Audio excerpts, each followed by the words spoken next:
Pak Ari. Kapopi Q. Ya, pemirsa, Anda kembali bersama kami dalam Hot Ekonomi. Kami masih melanjutkan perbincangan bersama dengan Pak Ari Kunchoro dan juga Pak Iwan Tono. Saya ke Pak Ari lagi, mungkin terkait dengan apa yang sudah dilakukan oleh pemerintah dalam hal menggelontorkan beberapa stimulus begitu. Pak Ari, bisa dengar saya?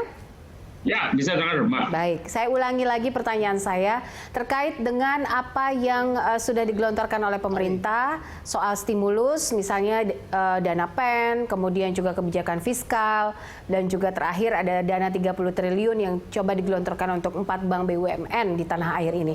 Apakah ini sudah cukup efektif atau bagaimana realisasinya dan mengawalnya? Jadi Mbak, yang dilakukan pemerintah itu adalah sebenarnya memperkuat habitat, ya. Jadi kebijakan fiskal itu memperkuat daya beli, ya, daya beli, kemudian ada bansos segala macam. Jadi daya beli tidak turun, ya, atau paling tidak dia punya cukup, ya. Nah, yang dari PEN itu adalah memperkuat sisi produksi, ya, baik pembiayaan maupun jika seandainya nanti mereka memerlukan kredit tambahan. Nah, yang penting ini keduanya bisa ketemu nggak, ya? Sebab kalau misalnya perusahaan itu dibiayai, kemudian konsumen itu ada daya beli, tapi mereka tidak bisa bertemu karena mereka harus lockdown, itu percuma saja. Jadi inilah yang dimaksudkan oleh Bapak Presiden bahwa harus ada penanganan yang seimbang dari pandemi ini, bahwa semuanya itu harus ketemu. Inilah tugas daripada gugus tugas COVID ya sekarang, yaitu menciptakan pasar. Ya, pertama adalah bisa dengan menggunakan online. Jadi bagi UMKM, selain ada bantuan dari pemerintah, itu perlu dibuatkan pasar. Jadi yang penting bagi dunia usaha itu adalah bagaimana mereka bisa menjual produknya sehingga modal kerja bisa kembali, bisa berproduksi kembali, sehingga terus-terusan mereka akan berputar perekonomiannya. Sementara dari sisi konsumen bisa membelanjakan untuk produk, kemudian yang bekerja bisa bekerja, sehingga akan terjadi lingkaran yang terus-menerus ya, sehingga berdoanya ketemu. Nah, ini yang belum bisa ditemukan. Kenapa? Karena mereka begitu ditemukan, kasus COVID tiba-tiba meningkat. Kalau tidak ditemukan, pertumbuhan jadi negatif. Jadi bagaimana ketemunya? Nah, makanya ada yang disebut sebagai kenormalan baru. Artinya apa? Oke, kita ketemu, kita rubah kebiasaan, ya. Itu pakai masker, kemudian kapasitas dikurangi, kemudian pakai online, ya. Nah, untuk dunia usaha, terutama UMKM, mereka itu sekarang tidak seperti krisis sebelumnya, mereka itu tidak bisa langsung bangkit, karena pembeli tidak bisa langsung ketemu. Nah, ini dana-dana itu perlu disiapkan juga untuk membuat pasar. Contoh misalnya Bank Himbara itu di Klaten itu telah membuat semacam WA Group untuk mempertemukan pembeli dan petani dan penjual, sehingga mereka tinggal pesan. Nanti yang ngantar ojek. Ya, jadi ojek dapat kerjaan, petani dapat kerjaan, kemudian konsumen bisa membelanjakan, dan kemudian perekonomian bisa berputar. Saya rasa ini yang harus dilakukan oleh gugus tugas dengan cara-cara yang kreatif, mempertemukan sisi produksi dengan sisi daya beli. Selama itu belum bisa, maka apapun juga yang diciptakan untuk habitat itu akhirnya menjadi mubazir, ya, tidak ketemu, ya. Nah, inilah yang dialami oleh Amerika Serikat, Eropa segala macam. Mereka bingung bagaimana mempertemukan kedua sisi ini. Oke, baik. Mungkin kita akan tanyakan juga ke Pak Iwan, seperti apa sesungguhnya kondisi yang ada di lapangan saat ini dari sisi pelaku usaha sendiri. Pak Iwan, tadi Pak Ari bilang ini yang harus ditemukan formulanya, mempertemukan antara produksi dan juga daya beli. Seperti apa sesungguhnya kondisi di lapangan selama ya, sebenarnya kalau mempertemukan gampang ya. Kalau kita pakai daring online segala macam, menurut saya masih agak gaptek gitu ya. Masyarakat kita, terutama para petani, para UMKM, mereka belum punya teknologi semacam itu ya. Walaupun itu tentu sesuatu yang tidak bisa kita hindarkan nanti. Nah, kalau menurut saya sebenarnya kalau masing-masing memang dilengkapi dengan peralatan yang cukup untuk menjaga diri ya. Artinya alat pelindung diri itu cukup begitu. Yang pembeli juga pakai masker, pakai face shield itu ya, yang kayak helm gitu dipakai. Sebenarnya kan pembeli, penjual juga sama-sama pakai gitu. itu dengan masker yang bagus, pakai kacamata, perlu pakai helm, sebenarnya orang bisa bekerja secara normal lagi. Gitu. Dan kalau tidak begitu, ini memang akan susah. Yang menurut saya kalau sudah lihat ya, kalau kita pergi ke bank atau ke mall itu satpam kan dikasih itu kayak helm itu. Itu kan tertutup dari atas sampai ke bawah, pakai masker lagi, pakai kacamata lagi. Itu sebenarnya kalau itu dipakai semua orang dengan disiplin tinggi, ya mereka bisa menjalankan kegiatan usahanya lebih baik daripada saat ini gitu. Dengan cara itu menurut saya ekonomi akan bergeliat lagi. Hanya sekarang pemerintah mau nggak membantu itu ya. Kita lihat misalnya kalau kita face shield itu harganya antara mungkin 30 sampai 60 ribu lah ya satu bijinya. Jadi kalau kita katakan satu orang disubsidi 3 biji aja itu mungkin antara 100.000 sampai 150.000 ya.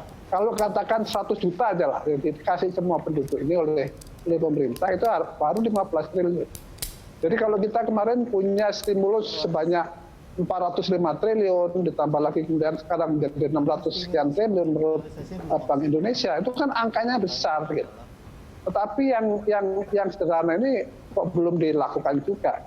Daripada misalnya 20 triliun dipakai untuk prakerja gitu. Kenapa nggak kita dorong agar orang lebih menegakkan kesehatan, tetapi juga dia bisa bekerja gitu, supaya ekonomi itu Pak Iwan, bergeliat. Pak Iwan, maaf saya potong dulu Pak Iwan. Tadi terkait dengan mempertemukan, misalnya dengan memberikan face shield dari hal yang sederhana saja itu tidak ketemu begitu. Nah, tapi kalau kita bicara soal apa yang dilakukan oleh pemerintah saat ini, Pak Jokowi kemarin marah-marah soal belanja pemerintah yang belum terserap ke maksimal begitu. Contohnya saja misalnya sektor yang paling grassroots, yang paling meringis begitu dengan kondisi pandemi ini di UMKM. Ini juga yang masih baru terserap 0,06% begitu. Saya kira UMKM ini kan persoalan yang paling krusial ya. Saya kasih tahu jumlah UMKM itu ada 60 juta. Dia itu menyerap sekitar 9 usaha mikro kecil itu menyerap sekitar 94% dari tenaga kerja. Sekarang mereka ini yang tidak bisa bekerja, tidak bisa keluar rumah. Jadi bayangkan berapa banyak pengangguran yang terjadi akibat dari usaha mikro dan kecil ini tidak bisa bergerak.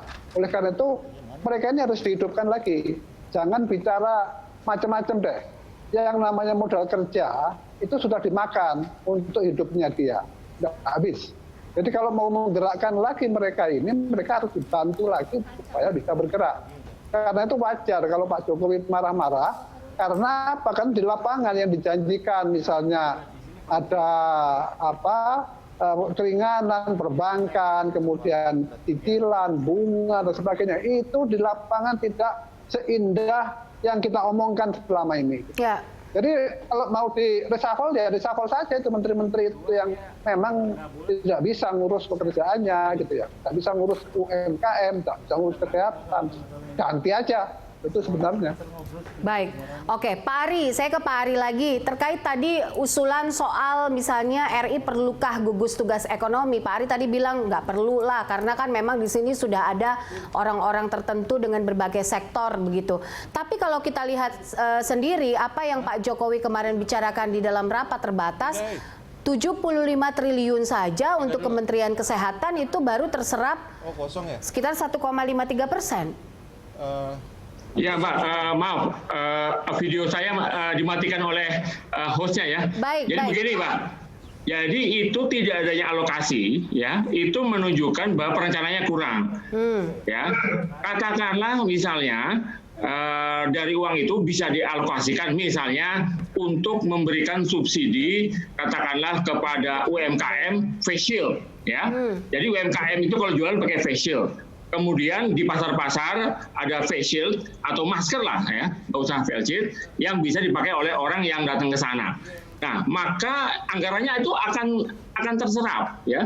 Dan adanya face shield dan masker dan kemudian diberitakan di media itu menyebabkan orang menjadi yakin, oh kalau saya ke pasar saya aman. Karena sekarang kelihatannya, walaupun berita-berita itu katakanlah, oh ini ada dana segala macam, itu konsumen masih takut-takut ya, gitu kelihatan dari ekspektasi konsumen itu merosot terus. Sekarang kira-kira 75, ya 75 itu di bawah 100, ya berarti mereka masih pesimis. Nah perlu ada contoh-contoh yang menyatakan saya ke pasar itu aman. Ya. Jadi misalnya ada contoh, ini pasarnya kemudian kerumunan, nah kemudian diberitakan bahwa ini terjadi kerumunan, orang jadi takut. Tapi kalau kita lihat pasarnya tertib, kemudian di mall ada face shield segala macam, oh kalau gitu saya ke mall aja. Jadi ini perlu juga pendekatan secara psikologi massal. Karena masalahnya bukan hanya uang saja, tapi orang itu memang takut ini Pak. Ya, demikian juga untuk UMKM. Mereka takut-takut juga, jangan-jangan nanti kalau saya akan terkena positif.